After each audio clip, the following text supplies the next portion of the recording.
Student, आज मैं start करने जा रही हूँ बीएससी सेकेंड ईयर की क्लासेज। तो बीएससी सेकेंड ईयर में मैं स्टार्ट कर रही हूँ रियल एनालिसिस, जो कि आप लोग उसे बहुत टफ मानते हैं, लेकिन ऐसा कुछ नहीं है। रियल एनालिसिस जैसी कोई सब्जेक्ट नहीं है। यदि आप हायर मैथमेटिक्स में बढ़ना चाहते हो तो रियल एनालिसिस आपको अच्छे से आनी चाहिए।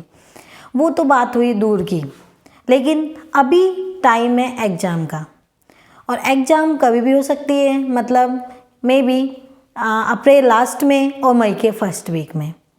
तो रियल एनालिसिस मैं इस टाइप से पढ़ाऊँगी। मेरा 8 साल का एक्सपीरियंस है, और ये मैं कहती हूँ कि 8 साल के एक्सपीरियंस में मैंने जितने भी इम्पोर्टेंट क्वेश्चन मेरी कोचिंग के अंदर बताए हैं तो वो आए हैं। आज तक अभी तक ऐसा नहीं हुआ कि उसमें से क्वेश्चन ना आए हों। यदि मैंने 15 क्वेश्चंस बताए हैं तो उनमें से 8 या 9 क्वेश्चन तो मिले, और आपको वो अटेम्प्ट करने हैं 10 क्वेश्चन, और 10 में से 8 और 9 क्वेश्चन मिल जाते हैं, तो इससे बड़ी बात और कोई नहीं हो सकती। तो आप लोग इसको ज़्यादा से ज़्यादा शेयर करें, सब्सक्राइब करें, और यदि मेरे वीडियो पसंद आए तो आप इसको लाइक भी ज़रूर करें। तो स्टार्ट करते हैं फर्स्ट यूनिट से। तो मैं आपको बताती हूँ कि फर्स्ट यूनिट आपकी क्या है, आगे का कॉम्पैक्टनेस, कनेक्टनेस, और फिर आगे जाके दूसरी जो बुक है मैट्रिक स्पेस, उसकी है। तो मैट्रिक स्पेस पढ़ने से पहले आपको इस रियल एनालिसिस के अंदर सीक्वेंस के बारे में नॉलेज होना ज़रूरी है। तो इसलिए मैं स्टार्ट कर रही हूँ यूनिट नंबर 2 से। जब यूनिट नंबर 2 पढ़ोगे, फिर 3rd पढ़ेंगे, 4th पढ़ेंगे, 5th पढ़ेंगे, कंप्लीट तो नहीं हो सकता। कंप्लीट का मतलब वो मैं कंप्लीट करूँगी जुलाई के मंथ में।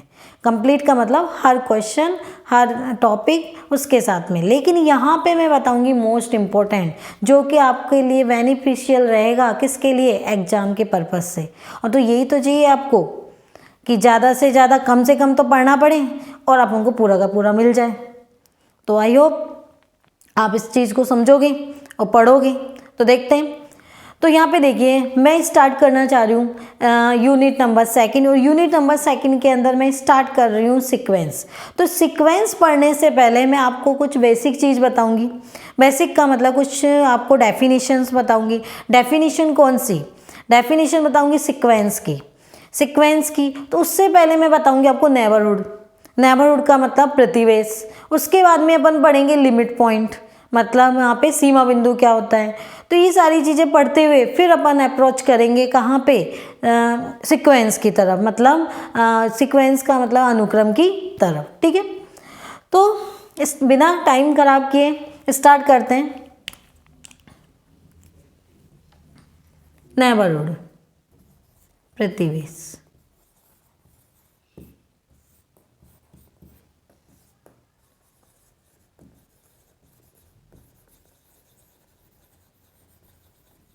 नेबरहुड, या इसको शॉर्ट में बोल सकते हैं NBD, प्रतिवेश या नेबरहुड, या इसको शॉर्ट में बोल सकते हैं NBD। ठीक है, तो क्या होता है नेबरहुड? पहले मैं जनरल बता रही हूँ आपको कि नेबरहुड होता क्या है। उसके बाद में अपन पहुँचेंगे सीक्वेंस वाले, मतलब यूनिट 2 के अंदर, तो उसके अंदर अनुक्रम में बताएंगे। तो यहाँ पे समझिए कि मैंने यहाँ पे कोई पॉइंट ए लिया, या मैं सबसे पहले लोकल लैंग्वेज में आपको समझाती हूँ। जैसे आपका घर है, आपके घर के पड़ोस वाला, उसके भी पड़ोस वाला, और उसके भी पड़ोस वाला, उन सब का कलेक्शन ही क्या कहलाता है? पड़ोसियों का भी पड़ोसी का कलेक्शन ही क्या कहलाता है? नेबरहुड कहलाता है। ठीक है, ये बात आ गई होगी समझ में। अब आते हैं अपन मैथमेटिक्स पर कि क्या होता है। जैसे ये कोई लाइन है, रियल लाइन है, क्योंकि पढ़ी क्या रहे हैं अपन? Real analysis. क्या पढ़ रहे हैं अपन? Real analysis. तो कौन सी लाइन लोगे आप? रियल लाइन, मतलब R लोगे। R कहाँ से कहाँ तक होता है? -∞ से +∞। ठीक है, मैंने कोई A पॉइंट उठा लिया, जो कि किसका बिंदु है? R में से। R में से क्या किया? कोई A पॉइंट उठा लिया, जो कि बिलोंग कर रहा है किसके अंदर? R में। R के इधर की तरफ पॉजिटिव नंबर होंगे, A के इधर की तरफ पॉजिटिव नंबर होंगे, और A के लेफ्ट साइड क्या होंगे? नेगेटिव नंबर होंगे। तो इधर बढ़ेंगे तो क्या हो जाएगा? A + epsilon. और इधर की तरफ घटेंगे तो क्या हो जाएगा a माइनस एप्सिलॉन। ठीक है, बात आई समझ में। क्या कहा मैंने, फर्स्ट कंडीशन कि पड़ोसियों का कलेक्शन क्या कहलाता है, नेबरहुड कहलाता है। दूसरी बात मैं मैथमेटिक्स बात कर रही हूँ यहाँ पे। मैथमेटिक्स बात क्या कह रही हूँ कि कोई एक पॉइंट आपने ए ले लिया, कोई रियल नंबर ले लिया, रियल नंबर के राइट साइड क्या हो गए ए प्लस एप्सिलॉन। एप्सिलॉन कुछ भी हो सकता है, कुछ भी का मतलब कोई क्या है, पॉजिटिव नंबर है, कोई जीरो से बड़ा कोई नंबर है, कोई क्या दे रखा है, पॉजिटिव नंबर दे रखा है कि एप्सिलॉन ग्रेटर देन कोई जीरो है। तो ए पॉइंट के मतलब उस ए रियल नंबर के इस साइड ए प्लस एप्सिलॉन बढ़ती हुई संख्या होगी और इस साइड क्या होगी, आरएचएस की तरफ, एलएचएस की तरफ क्या होगी, घटती हुई संख्या। कौन सी, ए माइनस एप्सिलॉन।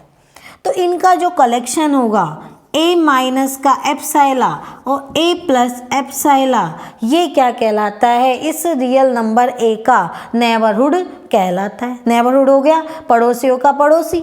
कैसे बोल सकती हूँ मैं पड़ोसियों का पड़ोसी, क्योंकि आप जानते हो कि दो रियल नंबर के बीच में इनफाइनाइट रियल नंबर्स होते हैं। दो रियल नंबर के बीच में इनफाइनाइट रियल नंबर्स होते हैं। तो यहाँ पे क्या कंडीशन हो जाएगी कि यहाँ पे अपन ने ए पॉइंट लिया, ए कोई रियल नंबर लिया, तो इस साइड क्या हो गया ए प्लस एप्सिलॉन, इस साइड क्या हो गया ए माइनस एप्सिलॉन। उसका कलेक्शन ही क्या कहलाएगा, नेबरहुड कहलाता है। किसका नेबरहुड कहलाता है, उस रियल नंबर ए का नेबरहुड कहलाता है, पड़ोसियों का भी पड़ोसी। ठीक है, ये चीज़। अब आप लोग यहाँ पे देख रहे होंगे ये वाला इंटरवल, अंतराल। तो अंतराल आप स्टार्ट से ही पढ़ते आए, फिर भी मैं यहाँ पे बता देती हूँ। एक तो होता है ए कोमा बी, एक क्या होता है यहाँ पे ए कोमा बी, ऐसे। इसका मीन्स क्या होता है कि इसमें बीच वाले नंबर काउंट होते हैं और आसपास वाले मतलब ए और बी इसमें इंक्लूड नहीं है, उपस्थित नहीं है।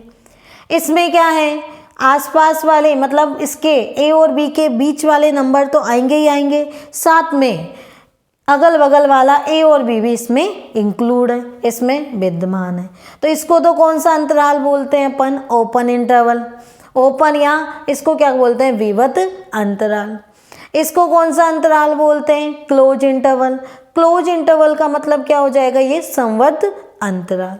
क्योंकि इंग्लिश में भी पता होना चाहिए आपको, हिंदी में भी आना चाहिए। ठीक है, तो यहाँ देखिए बात कर रहे थे अपन नेबरहुड की, कि कोई रियल नंबर ए है, उसके आरएचएस के वाले नंबर, उसके एलएचएस की तरफ नंबर, उनका कलेक्शन ही क्या कहलाता है, ए माइनस एप्सिलॉन, ए प्लस एप्सिलॉन ही क्या कहलाता है, नेबरहुड कहलाता है। उस बिंदु ए का नेबरहुड कहलाता है। ठीक है, इसको किससे डिनोट करते हैं, एन से डिनोट करते हैं।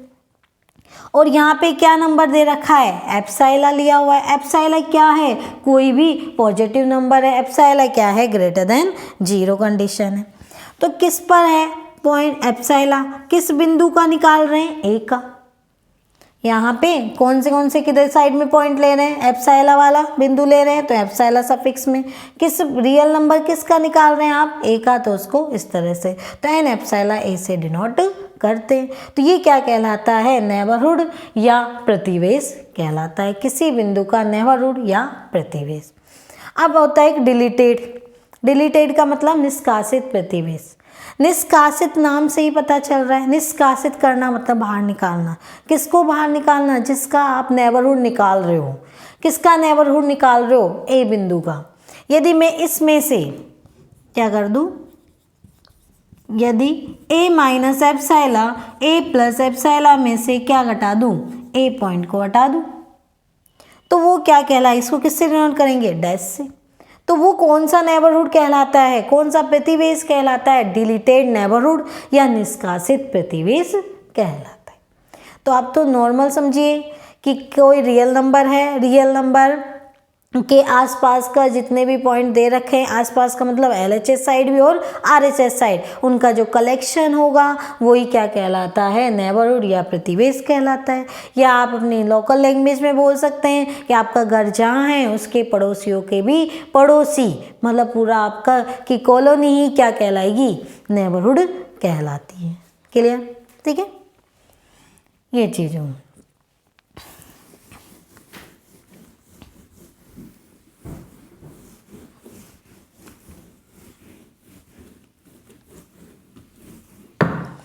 अभी आपको मैं ओनली क्या बताना चाह रही हूँ, डेफिनेशन से डायरेक्ट थ्योरम पे बढ़ना चाह रही हूँ।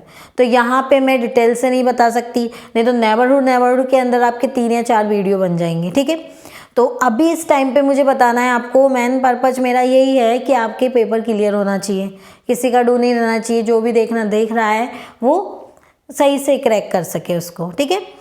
तो इसीलिए मैं इस नेबरहुड की डेफिनेशन बताई, उसके बाद में मैं बढ़ रही हूँ लिमिट पॉइंट पे। यदि आपको किसी को भी जैसे आगे हायर स्टडी के लिए आपको रियल एनालिसिस पढ़नी है तो मेरी देखिए जुलाई से, क्योंकि जुलाई में मैं स्टार्ट करूँगी डिटेल से मतलब मैंने नेबरहुड टॉपिक लिया, उसको मैं डिटेल से बता रही हूँ कि क्या होता है क्या नहीं होता है ऐसे, ठीक है। फिर मैंने उठाया ओपन सेट, क्लोज सेट, क्योंकि यही तो चीज़ें इंपॉर्टेंट होती है। बाकी थ्योरम ये टाइम एग्जाम का, तो एग्जाम के पर्पज से बनाया जा रहा है। तो ये हो गया आपका नेबरहुड। अब बात करते हैं लिमिट पॉइंट की। लिमिट पॉइंट या इसको बोलते हैं सीमा बिंदु।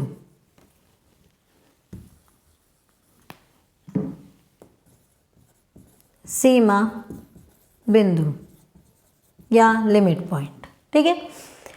अब यहाँ देखिए लिमिट पॉइंट या सीमा बिंदु क्या होता है,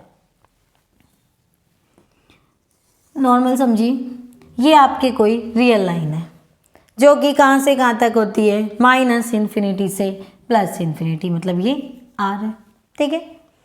फिर मैंने क्या लिया, कोई एक इसमें से अंतराल ले लिया, छोटा सा पार्ट ले लिया, सेट ले लिया, कोई A मान लिया, जो A सबसेट, इसको मैंने A मान लिया, A सबसेट है किसका, R का, ठीक है, ये ले लिया।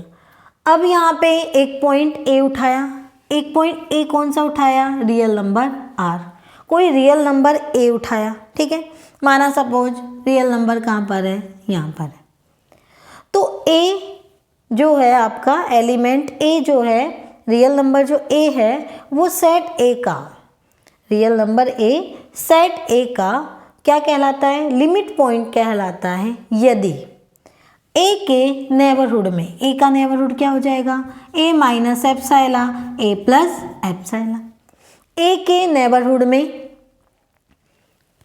सेट A के कम से कम एक बिंदु, ज़्यादा से ज़्यादा इनफाइनाइट बिंदु किसको छोड़कर, उस पॉइंट A को छोड़कर उपस्थित हो, विद्यमान हो, तो उस पॉइंट A को समुच्चय A का लिमिट पॉइंट कहलाता है। उस रियल नंबर A को समुच्चय A का लिमिट पॉइंट कहते हैं। दोबारा रिपीट कर रही हूँ, ये कोई रियल लाइन है, कोई अपन ने रियल R का सबसेट A ले लिया, ठीक है, कोई अपन ने रियल नंबर A उठा लिया, रियल नंबर A ले लिया, A का क्या बनाया, neighbourhood, A minus epsilon, A plus epsilon, यही बनेगा, ठीक है। फिर मैं क्या कह रही हूँ कि A सेट A का लिमिट पॉइंट कहलाता है यदि A के नेबरहुड में समुच्चय A का कम से कम एक बिंदु, कम से कम एक बिंदु, अधिक से अधिक इनफाइनाइट बिंदु विद्यमान हो, किसको छोड़कर, उस पॉइंट A को छोड़कर, तब वो बिंदु A समुच्चय A का लिमिट पॉइंट कहलाता है। कहने का मतलब ये हो गया कि अर्थात यहाँ पे मैंने लिया A minus epsilon, A plus epsilon, इसका इंटरसेक्शन किससे करवाया, A से करवाया, और इसमें से क्या सब्ट्रैक्ट कर दिया, क्या घटा दिया, A को घटा दिया। उसके बाद में जो भी आएगा वो नॉन एम्प्टी सेट आना चाहिए। नॉन एम्प्टी सेट का मतलब अरिक्त समुच्चय आना चाहिए।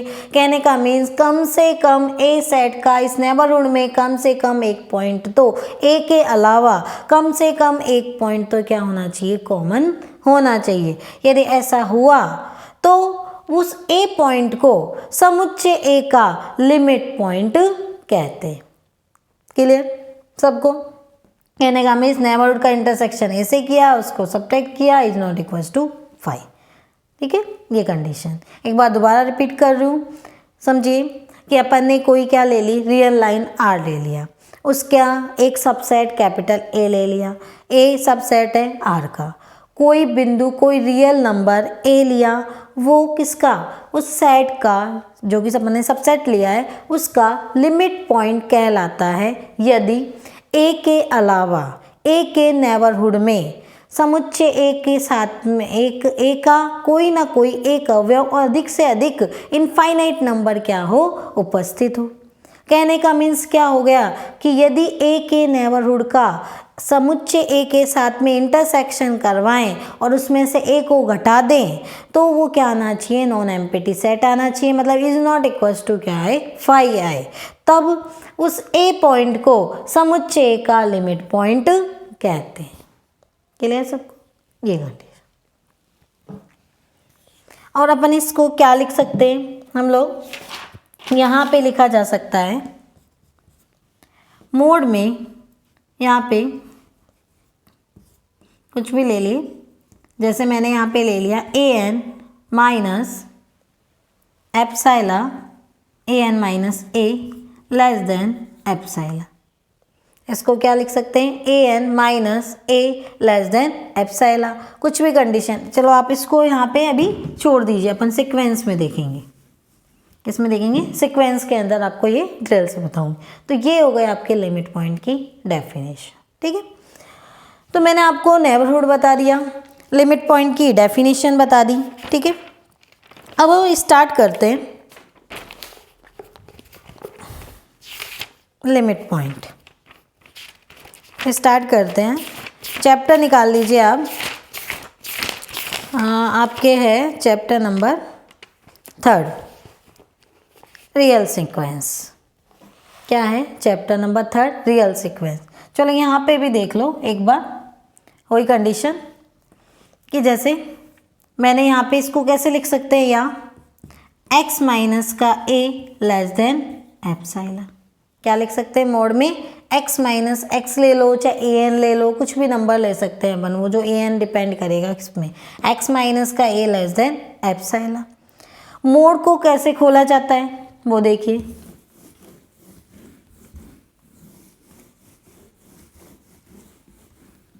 मैं ऊपर लिख रही हूँ इसको, x minus a less than epsilon. Limit point को ऐसे भी लिखा जा सकता है, कैसे, इसको खोल के देखेंगे वही कंडीशन आएगी। मोड को कैसे खोलते हैं, मोड जब खुलता है दो में खुलता है, एक बार पॉजिटिव खुलता है और एक बार नेगेटिव। पॉजिटिव में खोलोगे x माइनस का a लेस देन एप्साइला, ठीक है, तथा एक बार किस में खोलेंगे, नेगेटिव में, तो x माइनस का a लेस देन एप्साइला, ठीक।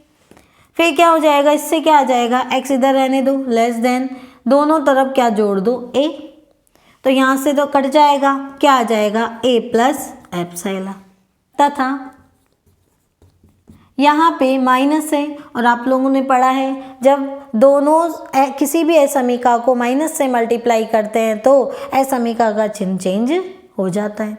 तो यहाँ पे क्या आ जाएगा, x माइनस का a greater than minus epsilon, ठीक है। यहाँ पे यही चलने दो, x less than a plus epsilon, तथा यहाँ पे a उधर चले जाएगा, या आप ऐसे कर दे, दोनों पक्षों में क्या जोड़ दो, a जोड़ दो, तो क्या आएगा, x greater than a minus एप्साइला।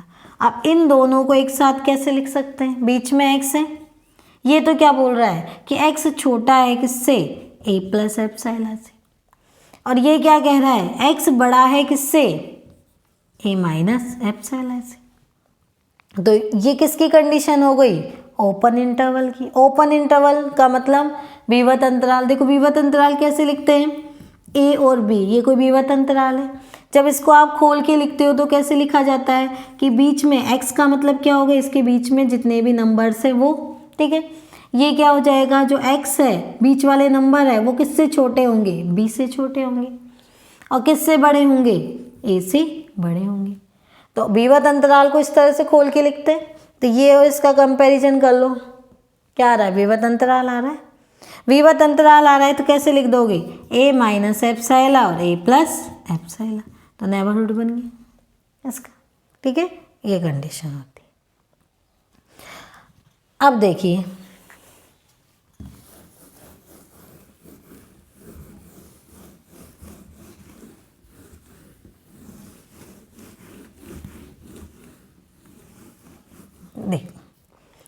Only मैंने आपको एक को दिया है, आपने पढ़ चुके होंगे, तो ये चीज़ आप पढ़ के एक बार आपका रिवाइज हो जाएगा।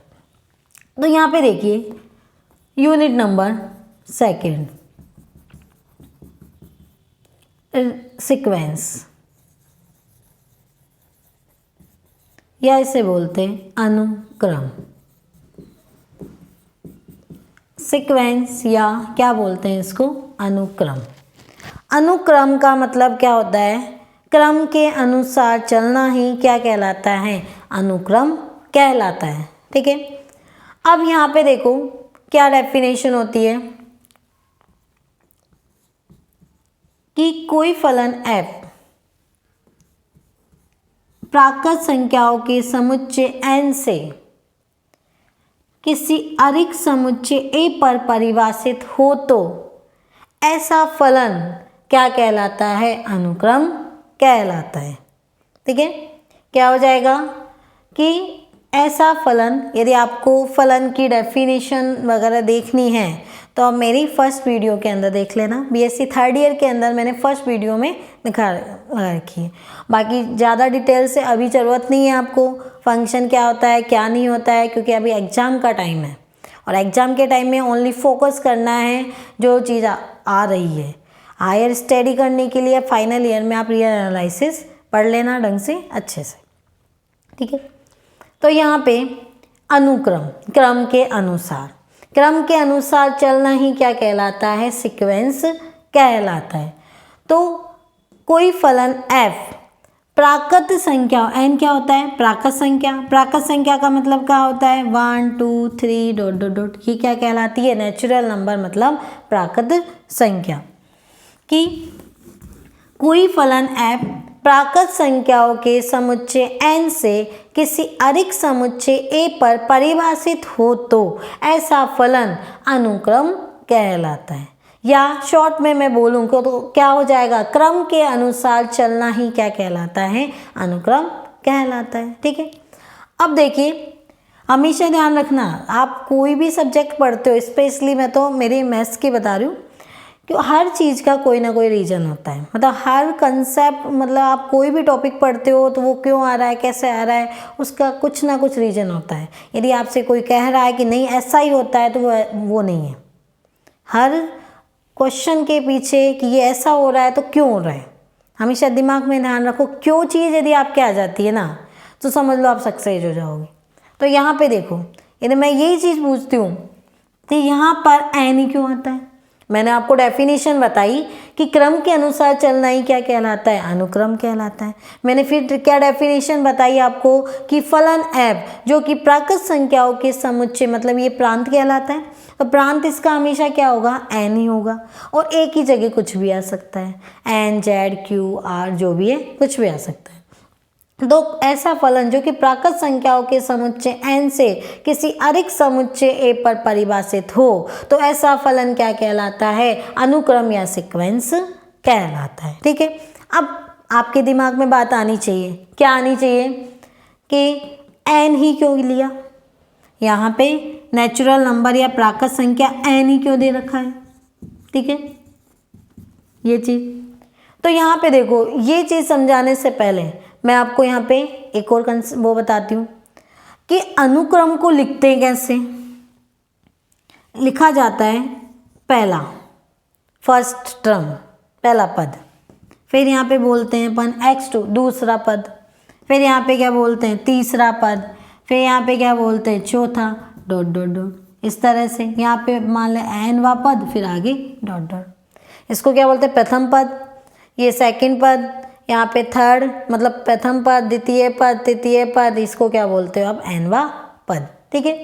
तो मैंने यहाँ पे आपसे पूछा, सोच लिया होगा अब तक कि प्राकृत संख्याओं का समुच्चय ही यहाँ पे प्रांत में लिया जाता है, यहाँ पे क्यों r नहीं लेते, यहाँ पे z वगैरह क्यों नहीं लेते हो। सोचिए, कभी आप लोगों ने अपनी क्लास के अंदर ये कहीं पे भी आप छोटी क्लास में पढ़े होंगे 10th 9th में, तो वहाँ पे आपने सुना होगा कि सीक्वेंस से खड़े हो जाओ, क्रम अनुसार खड़े हो जाओ, सुना होगा।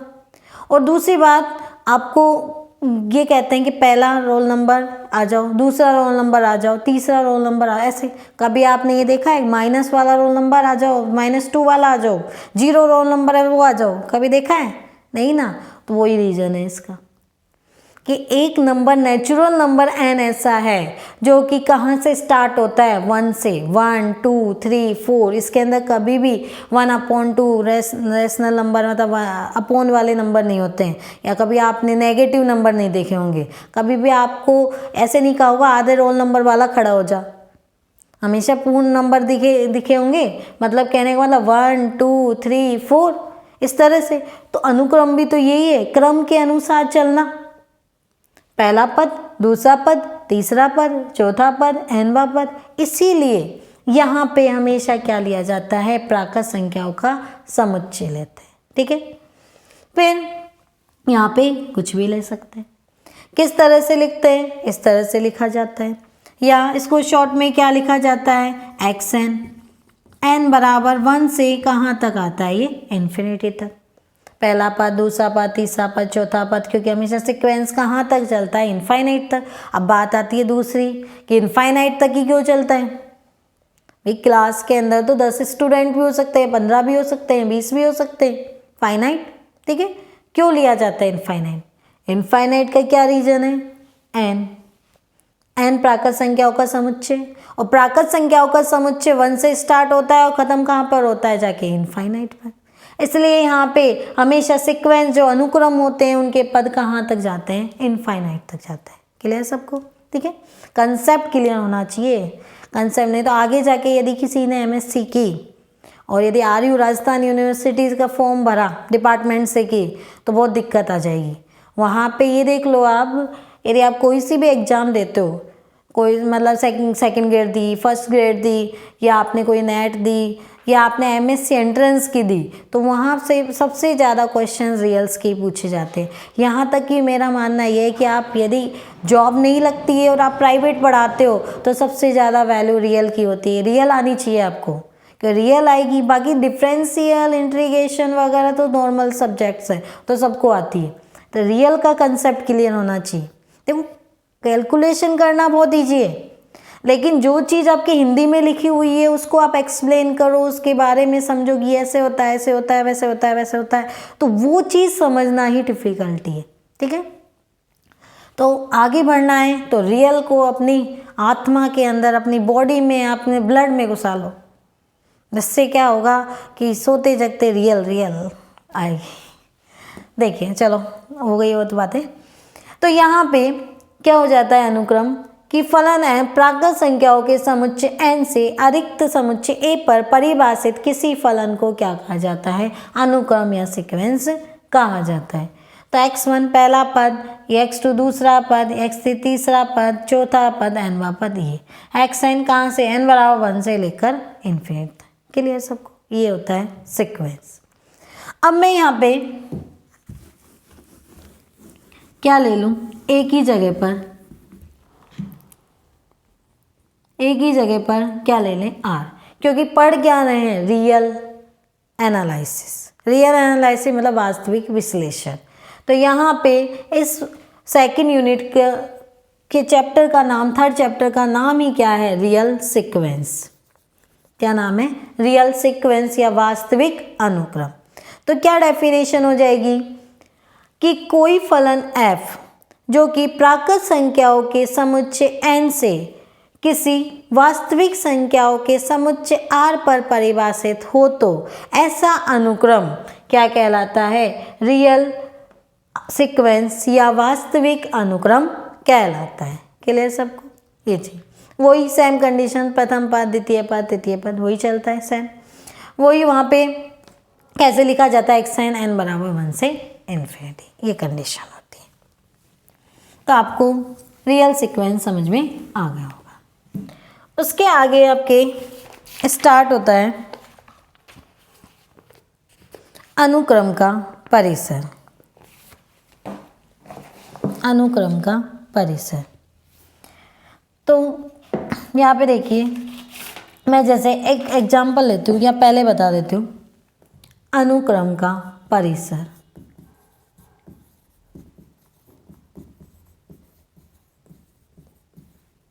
अनुक्रम का परिसर बोल दो या रेंज, किसका? Range of sequence. परिसर को क्या बोलते हैं? Range, range of sequence.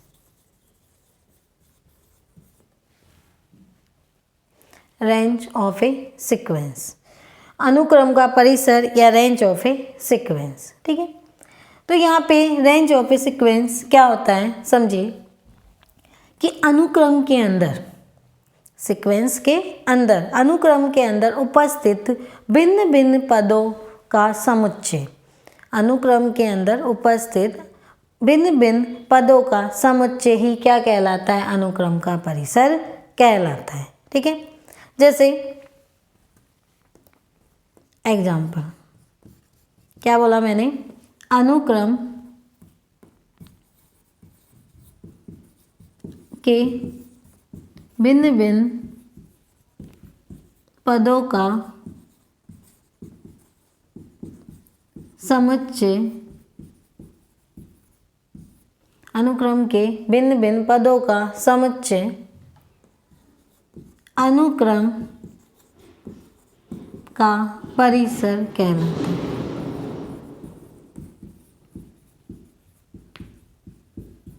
अनुक्रम का परिसर कहलाता है। जैसे आप समझिए एग्जाम्पल, जैसे ले लिया xn बराबर 1 प्लस माइनस 1 की पावर n। क्या ले लिया? 1 प्लस माइनस 1 की पावर n। अनुक्रम का कौन सा पद हो गया? n बापत। इससे पूरा अनुक्रम बनाते हैं। क्या करेंगे उसके लिए? n बराबर क्या रखो? 1। क्या आएगा? x1, n की जगह पर क्या रख रहे हैं? 1। तो क्या आ गया? 1 प्लस माइनस 1 की पावर 1। कितना मिला? 1 माइनस 1 इक्वल्स टू 0। यहाँ पे क्या रखा? n बराबर 2। तो x2 बराबर 1 प्लस माइनस 1 की पावर 2 कितना हो जाएगा? 1 प्लस 1 बराबर 0। यहाँ पे लिया n बराबर 3। तो x3 बराबर 1 प्लस माइनस 1 की पावर 3। तो माइनस 1 की पावर 3 का मतलब कितना हो गया? Negative. Minus 1 equals to 0। n बराबर क्या लिया? 4। x4 1 प्लस माइनस 1 की पावर 4 क्या आ जाएगा? 1 प्लस 1 इक्वल्स टू, यहाँ पे पॉजिटिव, 1 प्लस 1 2, यहाँ पे 1 प्लस 1 इक्वल्स टू 2। टेस्ट चलता जाएगा ऐसे ही। तो यहाँ देखने में आपको क्या लग रहा है? 1 रख रही हूँ 0 आ रहा है, 2 रख रही हूँ 2 आ रहा है, 3 रख रही हूँ 0 आ रहा है, 4 रख रही हूँ 2 आ रहा है। मतलब विषम संख्या में तो क्या मिल रहा है आपको? 0 मिलेगा। और सम संख्या रखूंगी n की मतलब n की जगह क्या रखूंगी? सम संख्या रखती हूँ तो क्या मिल रहा है आपको? 2 मिल रहा है। तो इसको मैं क्या लिख सकती हूँ? क्या मिल रहा है? यदि n इवन हो, इवन का मतलब सम, यदि n सम हुआ मतलब 2 हुआ, 4 हुआ, 6 हुआ तो क्या मिलेगा? 2। और यदि n क्या है? विषम, n कैसा हो? विषम हो तो क्या मिलेगा? 0। क्या हुआ? यदि n सम हुआ तो 2 मिलेगा, n यदि विषम है तो 0। तो इसको मैं कैसे लिख सकती हूँ? 0 2 0 2 0 2 इस तरह से आएगा। 0 2 0 2 0 2 इस तरह से। ये क्या बन गया? आपका सीक्वेंस बन गया। ठीक है, लेकिन क्या पढ़ रहे हैं अपन? रेंज ऑफ ए सीक्वेंस, अनुक्रम का परिसर। अनुक्रम का परिसर क्या होता है? अनुक्रम के भिन्न भिन्न पदों का समुच्चय। भिन्न भिन्न पद मतलब संख्या यहाँ पे रिपीट हो रही है, 0 आ रहा है, 2 आ रहा है, फिर 0 आ रहा है, 2 आ रहा है, रिपीट हो रही है। लेकिन परिसर क्या हो जाएगा? परिसर क्या आ जाएगा? Non repeated element. Non repeated element का मतलब क्या हो जाता है? जिनकी पुनरावृत्ति नहीं हो। तो क्या आएंगे? 0 और 2। तो ये तो क्या कहलाएगा? सीक्वेंस, अनुक्रम। और ये क्या कहलाएगा? अनुक्रम का परिसर कहलाता है। ठीक है, ये जी। तो हमेशा ध्यान रखना कि जो अनुक्रम होता है वो हमेशा इनफाइनाइट होता है। चाहे संख्या रिपीट हो उससे कोई प्रॉब्लम नहीं है, लेकिन हमेशा अनुक्रम इनफाइनाइट होता है। इनफाइनाइट क्यों होता है? मैंने रीजन बताया, क्योंकि प्रांत जो होता है वो हमेशा नेचुरल नंबर लेते हैं, मतलब प्राकृत संख्या लेते हैं, और वो कहाँ तक जाता है? इनफाइनाइट तक। ठीक है। और परिसर कुछ भी हो सकता है, मतलब फाइनाइट भी हो सकता है और इनफाइनाइट भी हो सकता है। जैसे यहाँ पे मैंने एग्जाम्पल लिया ये वाला, इसके अंदर परिसर कैसा है? फाइनाइट है, 0 और 2 आ रहा है। ठीक है। अब मैं आपको ऐसा एग्जाम्पल बताती हूँ जिसके अंदर अनुक्रम क्या होगा? इनफाइनाइट भी आएगा। जैसे देखो, ये नोट कर लेना।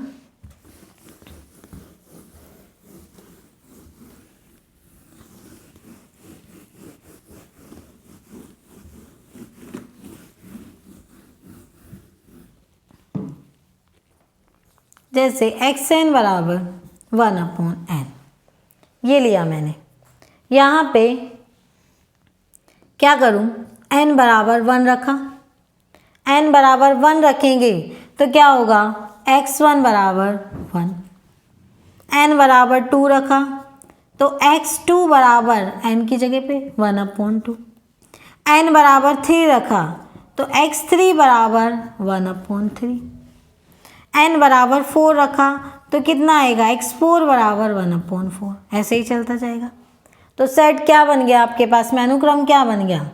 1, 1/2, 1/3, 1/4 डैश डैश चलता जाएगा। तो ये क्या आ गया आपके पास में?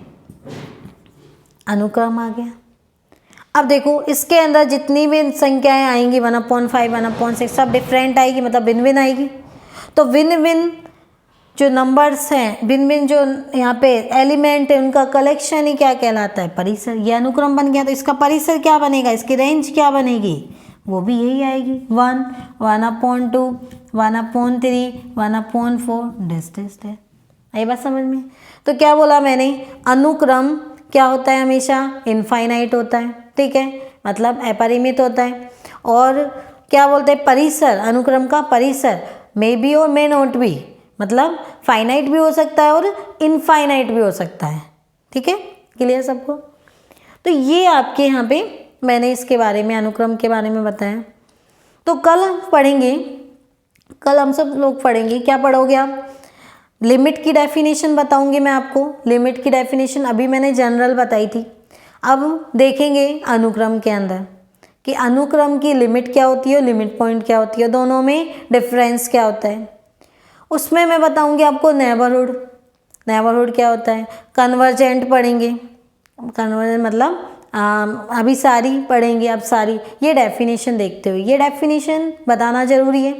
इन डेफिनेशंस को बताने के बाद में मैं जो मेन थ्योरम आती है, इम्पोर्टेंट थ्योरम, वो मैं एक एक करके एक्सप्लेन करूँगी, जो कि मुझे लगता है मेरे 8 साल के एक्सपीरियंस में आज तक ऐसा कभी नहीं हुआ कि रियल के अंदर मैंने पढ़ाया है या मैंने जो मोस्ट इम्पोर्टेंट लास्ट में बताया उससे बाहर निकला हूँ। ठीक है, तो आपको ये वीडियो पसंद आया हो तो लाइक करें, शेयर करें और सब्सक्राइब करें, और बेल आइकन को प्रेस करना ना भूलें। और अपने छोटों को बताएं। यदि फाइनल वाले स्टूडेंट मुझे देख रहे हैं तो अपने BSc सेकेंड ईयर वालों को बताएं, इसको आगे तक फैलाएं। ठीक है, तो थैंक यू सो मच।